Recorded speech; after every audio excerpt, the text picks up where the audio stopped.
En varios videos hemos hablado sobre que las posesiones demoníacas han cambiado en estos últimos tiempos. No necesariamente como antes los demonios hacen un show con los posesos, con toda clase de conductas sobrenaturales, sino que tratan de pasar desapercibidos para infestar más fácilmente a más cantidad de gente. Algunos han hecho un pacto consciente con los demonios para obtener fama, poder o lo que sea. Y otros simplemente se han dejado llevar por una vida fácil del pecado y de las trampas sistemáticas. Pero puede suceder que en algún momento, en ambos casos, las personas quieran cambiar de vida. En este video hablaremos sobre cómo se puede deshacer un pacto formal o inconsciente con el demonio.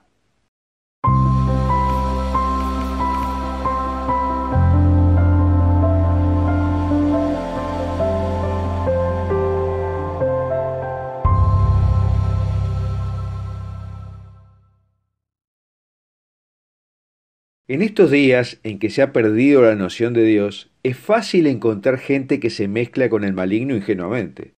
Pero muchos creen que el pacto con el demonio solo existe en la literatura, como en el caso del Fausto de Goethe.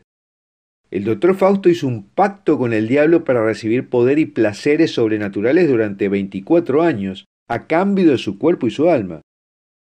Durante 24 años disfrutó de los placeres del pecado, pero cuando termina el periodo, Fausto trata de frustrar los planes del diablo, y ahí tiene una muerte cruel. Otro que se dice vendió el alma al diablo fue el guitarrista Robert Johnson, que es considerado uno de los mejores músicos de blues de la historia. Murió a la edad de 27 años, y la causa de su muerte sigue siendo un misterio. La leyenda es que conoció a una persona en el cruce de las carreteras 49 y 61 en la ciudad de Clarksdale, Mississippi, a quien Johnson le contó su ambición de convertirse en el mejor músico de blues del mundo. Este personaje sacó una guitarra, la afinó, le enseñó algunas melodías a Johnson y le regaló la guitarra y las habilidades. Hoy, algunos músicos ambiciosos como Johnson van al cruce de estas carreteras para buscar repetir este pacto. Otro famoso que se comenta hizo un pacto con el diablo fue Jimmy Page de Led Zeppelin. Él es considerado uno de los guitarristas más respetados de la historia. En el caso de Jimmy Page, hay una vinculación con el demonio porque era adicto a la brujería y a la adoración al diablo, al punto que compró la antigua casa del ocultista Aleister Crowley, que se comenta había sido una iglesia incendiada. Y también se comenta el caso de John Lennon y otros famosos. Pero la historia no cuenta la enorme cantidad de casos de personas que hicieron un pacto con el demonio y no lograron ni siquiera algo de lo buscado. El padre José Antonio Fortea ha dicho que hacer un pacto con el demonio no significa necesariamente riqueza y fama, porque el demonio es un gran mentiroso y no suele cumplir los pactos. Él considera que los dones que puede entregar el demonio son limitados porque su poder es limitado. Su poder está limitado por la voluntad de Dios, y además Dios ha previsto los medios para defendernos contra sus ataques. El demonio puede tentarnos y a partir de ahí tener un dominio sobre nosotros si le dejamos, incidiendo para que vivamos una vida alejada de Dios y asociada a los pecados. Pero en realidad, ¿se puede vender el alma al diablo? La respuesta es no, porque el alma no es de la persona sino de Dios. Pero se puede hacer un pacto para servir al diablo. Muchos hombres lo han hecho a través de la historia, pero siempre han terminado en un desastre, porque el diablo es un gran mentiroso y no cumple lo prometido. Entonces la persona que hace el pacto termina atado al diablo y sin obtener lo que buscaba. Pero el exorcista y demonólogo padre Fortea considera que si una persona hizo un pacto con el demonio, lo puede anular simplemente arrepintiéndose y reformando su vida. Dice que Dios nos ha dado libertad para hacer lo que queramos y esto es irrenunciable. Quien hizo el pacto puede arrepentirse cuando quiera con un acto de voluntad, independientemente de los términos que firmó. Por lo tanto, si una persona quiere salir de la vida de pecado que supone un pacto con el demonio, debe confesarse, pedir perdón, reformarse y volver a Dios. Pero también están aquellos que usan su libre albedrío para vincularse con los demonios y no quieren reformarse. Los demonios los poseen de tal forma que los exorcistas los llaman una posesión perfecta. Quienes desarrollan una posesión perfecta no presentan signos aterradores como los que muestran las películas de Hollywood, sino más bien se muestran con una personalidad fría y sin alma, y se vinculan con los diferentes pecados que hoy están siendo aceptados por la sociedad e incluso los promueven.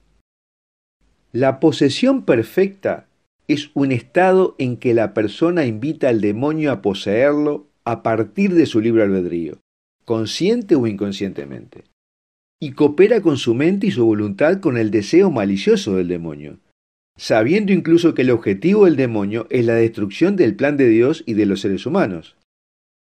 El padre Malaquías Martín, que fue exorcista, dice que cuando el demonio ha tomado el control completo, no hay nada que se pueda hacer. Y que la diferencia entre una posesión parcial y una posesión perfecta es que estas últimas personas no quieren que los demonios se vayan. El exorcista padre Vincent Lampert cuenta el caso de una familia que lo llamó para que hablara con una persona que estaba poseída. Y la persona le dijo que él sabía que estaba poseído, pero que era una decisión suya pasar la eternidad con los demonios, porque había establecido una buena relación con ellas, por lo cual no había nada para hacer, porque el exorcismo se puede hacer siempre y cuando el poseído colabore. Sin embargo, el padre Malaquías Martín nos dice que hay un último reducto a partir del cual el poseído puede lograr la voluntad para pedir ayuda. Y dice que en todos los casos de posesión que llegan al extremo del exorcismo, el sujeto ha llegado a una encrucijada crucial, donde aún queda un pequeño rincón de reserva y todavía brilla algún resplandor o recuerdo de la luz de Jesús. El padre Malaquías Martín, que fue quien estudió más en profundidad el tema de la llamada posesión perfecta, sostiene que una persona controlada por el mal absolutamente da pocas indicaciones externas de que el demonio reside en su interior. Por ejemplo, dice que estas personas no reaccionarán intempestivamente frente a un crucifijo o un rosario, o cuando se les asperge agua bendita. Incluso podrán hablar de temas religiosos manteniendo la calma. Estas personas pueden llegar a ser sofisticadas y eso conspira contra un diagnóstico adecuado. Pero hay algo que llama la atención y que se puede advertir en sus ojos o en el tono de su voz. Una sensación de frialdad y de desprecio, algo inhumano, que lo pueden comprender mejor quienes han tenido experiencias con el maligno. Lo más llamativo es la pérdida de calidad humana de estas personas, que es lo contrario a la propuesta de Dios. Y es lo que está advirtiendo la policía en muchos países sobre la delincuencia juvenil asociada a las drogas, que pierde el sentido del valor de la vida y de los demás. La falta de empatía de estas personas hacen que los psicólogos las definan como psicópatas o sociópatas, pero no pueden explicar en detalle por qué son así. En cambio, si se suma una explicación sobrenatural, el diagnóstico entonces cierra.